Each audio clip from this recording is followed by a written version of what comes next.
We're diving into an important but difficult topic, the rise in violent incidents across China throughout 2024. From shocking public attacks to incidents involving foreign nationals, these events have raised serious concerns about public safety, mental health, and the overall stability of society. What's really going on? And what can we do about it? Let's take a closer look. In recent months, several tragic incidents have left communities across China in shock. On November 11th, a distressing event took place at the Zhuhai Sports Center, where a 62-year-old man, reportedly overwhelmed by personal struggles, drove his vehicle into a crowded area.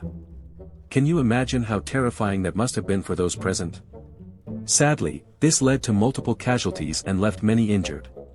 It was a heartbreaking reminder of how deeply personal crises can spiral out of control and affect innocent lives. Just days later, on November 16th, another devastating incident occurred in Yixing. A 21-year-old student, struggling with academic pressure, acted out in an extremely violent way, harming those around him on campus. How could school-related stress escalate to this level? This event has forced many to reflect on the immense academic pressure young people face and the urgent need for mental health support. Earlier that month, on November 7th, a residential area in Changsha was shaken by a knife attack. The motive behind it remains unclear, but the impact on the local community was undeniable: fear, grief, and a sense of vulnerability. And then, on September 30th, a routine trip to the supermarket in Shanghai's Songjiang district turned into a nightmare when a man carried out a sudden attack, injuring multiple shoppers.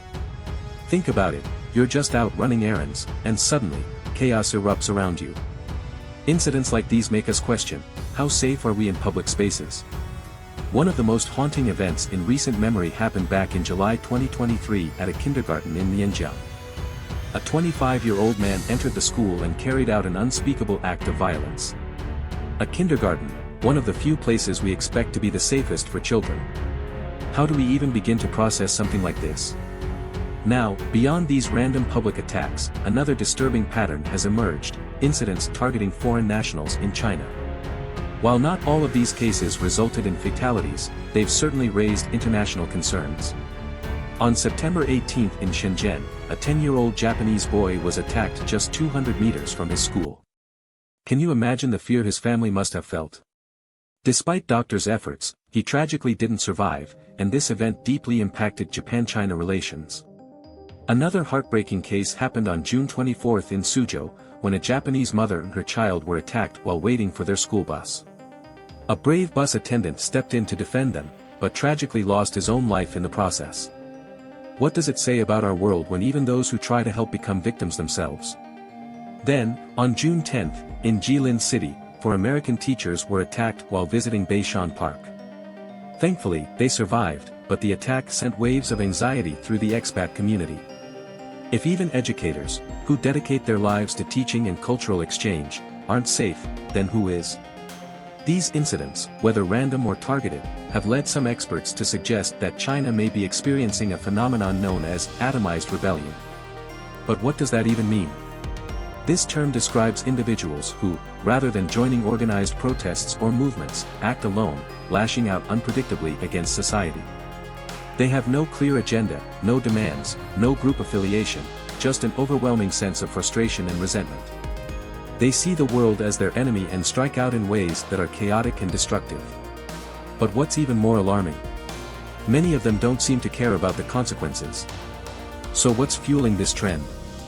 Is it unresolved social pressures? Mental health struggles? Economic stress? It could be a mix of all these things. But one thing is clear: these incidents are not just isolated events. They point to a deeper issue that needs to be addressed before things get worse. That brings us to the big question: what can we do? First, we need to prioritize mental health support. More people than ever are struggling with stress, isolation, and emotional distress. Are we really doing enough to help them before they reach a breaking point?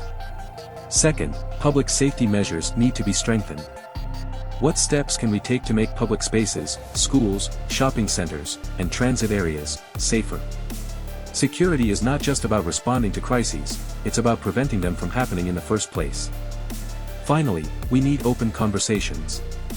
Are we as a society listening to those who feel unheard? Are there ways to help individuals cope with their struggles before they resort to extreme actions? These are difficult but necessary questions. At the end of the day, this is not about spreading fear, it's about awareness. We can't ignore what's happening, but we also shouldn't feel helpless. By understanding these issues and addressing them head-on, we can work toward a safer, more connected society. Thank you for joining me for this important discussion. If you have any thoughts, experiences, or ideas, I'd love to hear them. Let's keep the conversation going. Stay safe, take care, and I'll see you next time on Keep Talking.